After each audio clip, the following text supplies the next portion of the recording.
Hi guys, this is Avery. And Hayden. And welcome back to our podcast, Generation Z. This is Season 2, Episode 23, published on December 13th, 2019 in Prosper, Texas. Today we asked the question, do class sizes really matter? And how do they affect students' and teachers' performance as a whole? We've asked two teachers, Ms. Foster and Mr. Whiteside, what they think about the situation, and this is what they said. So smaller classes, it's easier for me to differentiate for each student. When I have smaller classes, I can really give one-on-one feedback. We can conference one-on-one about writing assignments. And with larger classes, I just don't have the time with the volume of students. Well, when you have a large class, kids kind of can hide behind other students. They get kind of lost in the fray, which happens when you have a 4,000 size students in a high school. And when you have smaller classes, when you have 13 to 25 students, it's a lot more difficult to hide, and so it's easier for teachers to really find those students, connect with those students, one-on-one instruction. I think small classes can be really great to individualize things and to have one-on-one connections with students, but I do think that large classes give you kind of the freedom to explore discussions, and the kids bounce off of each other a lot better. I would say between like 18 and 22. I think when your class, I've had small classes around 13 before, and I just think that it's difficult to really hear new ideas when you have such small classes. So between 18 and 22 gives you the opportunity for students to hear a variety of voices, but it also gives you the time and the room to help students grow. With a larger class, sometimes you can just get caught up in a conversation, or sometimes time will absolutely get away from you. And sometimes in the planning of it, because there's so many different types of students with different learning styles, the planning for it can not necessarily get overwhelming, but sometimes it's exhausting trying to do so many things to meet every single student in the classroom. I think that sometimes with larger class sizes, you have less one-on-one interactions between teachers and students, and sometimes that's going to be detrimental to the test scores. And so occasionally, fairly regularly actually, you'll see higher test scores with smaller class sizes, only to a certain point. There's kind of a sweet spot right there in the middle. My classes are typically on the larger side, usually around or higher than 24, 25 students per.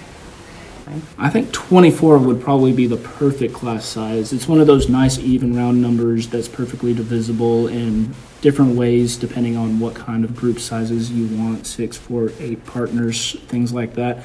It's also large enough that there's going to be a good variety of students in the kind of classroom so that you'll be able to sustain different kinds of conversations for all kinds of different lengths of time and get all kinds of different perspectives. It's not so large that it's almost an unwieldy kind of number where you're having to do too much or spend too much time preparing, and it's not so small that you have to do too much more filler type activities and conversations. Although class size preference can affect the teacher's ability to teach, it can also determine the performance of the student. We asked Prosper High School student Bailey Gann what she thinks about the discussion of class sizes.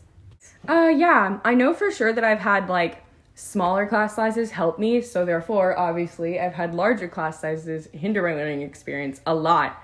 And I do definitely have ADHD, and it's really extremely hard for me to pay attention. And so add a million people that do a million different distracting things, like, oh, there's this one girl on the left side of the room playing with her hair. So it's just really, really, really hard to pay attention when there's a lot of people in the class. And it's really hard for class discussions to happen well, because you can't often have a lot of people, say 30. 30 is what I would consider a large class size. You can't have a class discussion where 30 children are all going to agree, because most children just agree with what their parents tell them, and there is no way that 60 parents are going to tell their children the exact same thing. So it's going to be really, really hard to have class discussions all be on task and be civil at the same time. And so that's why I like classes of I really prefer 15 or less. 10 is really fabulous. I love small classes because then you can actually connect to the other students in the room, and you can have class discussions where you can talk civilly and it doesn't get too loud for the teacher to calm y'all down. You know what I mean? So overall, small class sizes, 1000%.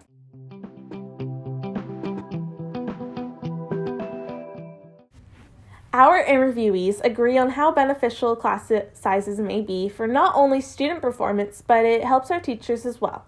Students may benefit through smaller classes due to focus levels, closer student-teacher relations, and more likely to voice their opinions in class.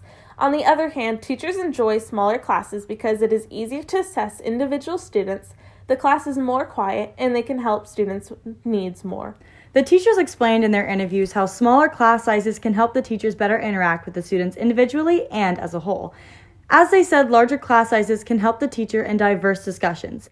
The student explained with a larger class size it can hinder students' ability to have a proper discussion. We did research on how class sizes affect individual learning, and they seem to line up with the points our interviewee said, like how smaller class sizes make teachers more effective, which can make better test scores. Students learn faster from smaller class sizes. Teachers can better evaluate students' performances in class. Students are less disruptive in smaller classes. And students talk and participate more in smaller classes.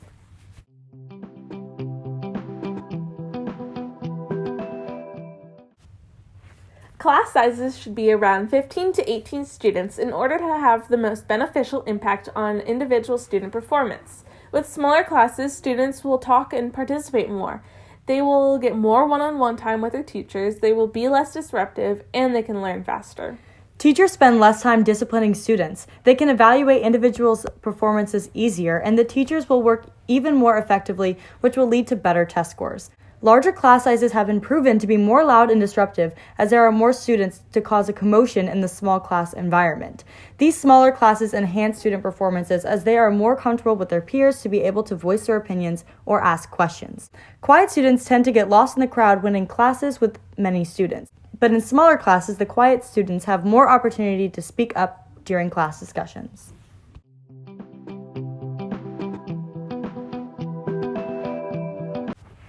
Because of these points, smaller class sizes will enhance student performance and teachers' ability to teach. Although it may seem like this issue cannot exactly be solved, there are many organizations that can be donated to help solve this issue. These organizations give money to schools to help give more space to school, to make more classes available, more teachers hired, and give more space to students to reduce a large class size. Go to learningforward.org to donate and help out schools. We pulled our statistics from an article from Fremont College over the benefits of smaller class sizes. Thank you to Ms. Foster, Mr. Whiteside, and Bailey Gann for helping us gather interviews. Thank you to these people who had a hand in our success. See you guys next week on Generation Z with our new episode discussing the purpose of electives. See you next week.